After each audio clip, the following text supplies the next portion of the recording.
Salut à tous, heureux de vous retrouver sur Direct Course, votre émission quotidienne sur canalturf.com. On se retrouve pour évoquer ce programme du vendredi 26 février.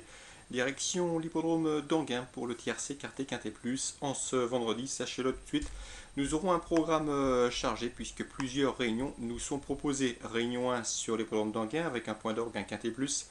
Réunion 2 sur l'hippodrome de Lyon-la-Soie, sur la PSF, réunion consacrée aux galopeurs. Réunion 3 sur l'hippodrome d'Anguin, le report de certaines courses programmées et annulées au cours des derniers jours. Nous aurons également une réunion 4 en nocturne sur l'hippodrome de Cagnes-sur-Mer, également une réunion en Belgique, la réunion 5 sur l'hippodrome de Mons. Bref, un programme chargé.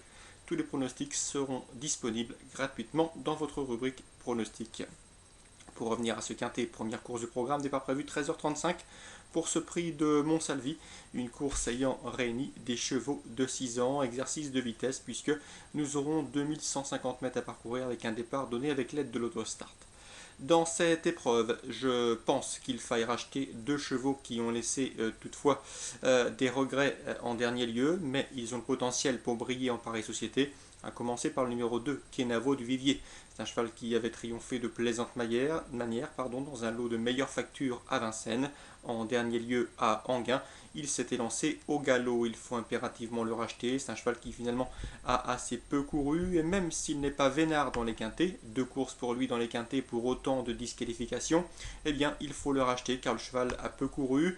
Il était auparavant entraîné par Franck Boismartel qui s'occupait des chevaux de la casaque de Claudine Minier. C'est désormais Damien Piel qui veille à cet effectif. Les coefficients de réussite est bon pour Damien Piel. Donc attention à ce numéro 2, Kenavo de Vivier, qui n'a couru que 18 fois et qui compte déjà un beau palmarès. Il peut parfaitement remettre les pendules à l'heure. En tout cas, on peut penser que l'autostart va l'aider à s'élancer. De surcroît, il a hérité d'un bon numéro, le 2. Bref, concurrent à racheter le 2, Kenavo de Vivier, qui ne sera pas ici drivé par Jean-Michel Bazir comme lors de ses dernières tentatives, mais par Jean-Luc Claude-Dersoir. Je vous conseille également de reprendre en confiance le 5 Képi des Caillons. C'est vrai qu'il vient d'être devancé dans la course de référence par certains de ses adversaires de jour, mais si vous avez l'occasion de revoir la course, eh bien, vous verrez que ce numéro 5 Képi des Caillons a tardé à trouver l'ouverture ce jour-là. Il se tenait loin des chevaux de tête avant de bien sprinter. Nul doute qu'avec un meilleur parcours, il aurait donné chaud au tout premier dans cette épreuve. Il avait néanmoins conclu 5e dans une très plaisante action. Il sera ici une nouvelle fois déféré des 4 pieds. Sachez que Laurent Simon est confiant. Il l'était déjà lors de son dernier Quintet Plus où il a terminé 5e. C'est un cheval avec lequel il faut impérativement courir caché. Mais si cela se passe bien avec la longue ligne droite d'Anguin, en tout cas si cela se passe mieux que la dernière fois, nul doute que ce numéro 5, Képi des Caillons dans le quintet, a les moyens également de jouer un tout premier rôle et pourquoi pas de mettre tout le monde d'accord. Donc je vous conseille de reprendre en confiance dans cette compétition le 2, Kenavo de Vivier, qui ne sera pas toujours fautif au départ, et le numéro 5, Képi des Caillons, qui lui devrait tracer une superbe fin de course. Il a le potentiel pour épingler une épreuve de Satakabi. Parmi les chances logiques de cette épreuve, il faudra également compter avec le numéro 1, Quack. Benjamin Goetz s'attache les services de Franck Nivard. Le cheval est bien engagé. Nul doute qu'il a été préparé avec soin pour ce Quintet Plus, tout comme le 4, Quel Joli Marceau, qui est également en forme. C'est le tandem Jean-Michel Baudouin, Jean-Michel Bazir.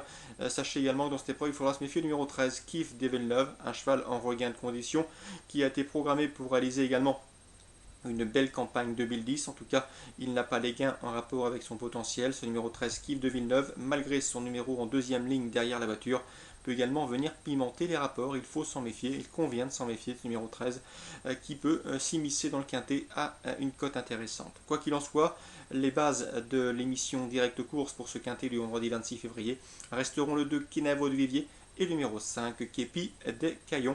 Le pronostic complet de Christian Sénécal, notre spécialiste pour le trot, est disponible également dans la rubrique des pronostics. Ne vous en privez surtout pas. Également, sachez que vous pouvez participer à notre concours de pronostics sur ce quintet. Un concours de pronostics qui peut vous permettre de gagner chaque mois des bons cadeaux tout à fait intéressants. Concernant ce même programme en réunion 1 à Anguin, je vous invite également à faire confiance au 711 Real Star Gilles. Jean-Benoît Lemoine, son entraîneur driver, est confiant.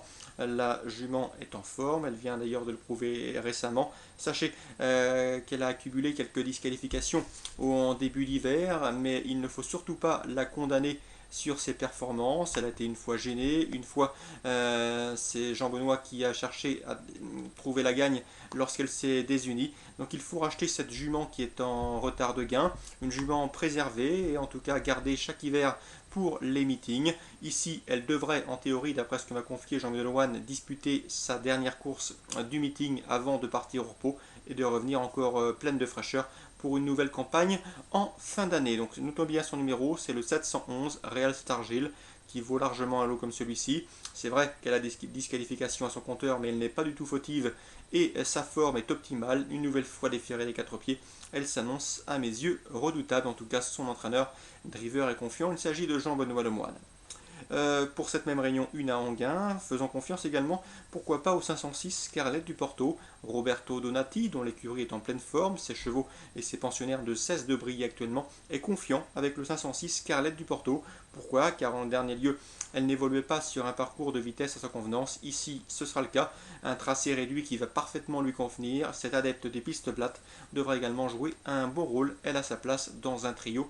Et a priori, on peut tabler sur une cote intéressante pour conclure sur le podium. Donc les deux informations de Direct Course, le 711 Real Stargil, l'entourage est confiant.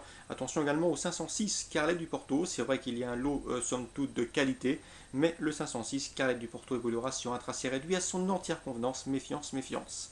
En réunion 3 à Anguin, une épreuve qui se déroulera le midi, sachez bien, que j'aime beaucoup le 308 Olico Pellois. J'avais pu m'entretenir avec Daniel Doré précédemment, et sachez bien, que ce 308 Olico Pellois évoluera quant à lui sur un tracé de longue haleine, plus de 4000 mètres à parcourir, qui va parfaitement lui convenir. Le cheval est en forme, Pierre Divaret aux manettes, un tandem qui fonctionne bien.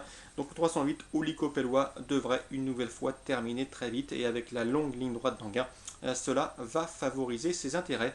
Donc concernant la réunion 3 à Anguin, attention au 308 Olico Pellois, l'entourage est également confiant. Voilà pour les différentes informations concernant les réunions 1 et réunion 3 sur l'hippodrome du plateau de Choisy. Je vous souhaite de très bons jeux à tous, d'une très bonne journée bien évidemment, et on se donne rendez-vous demain pour une nouvelle émission.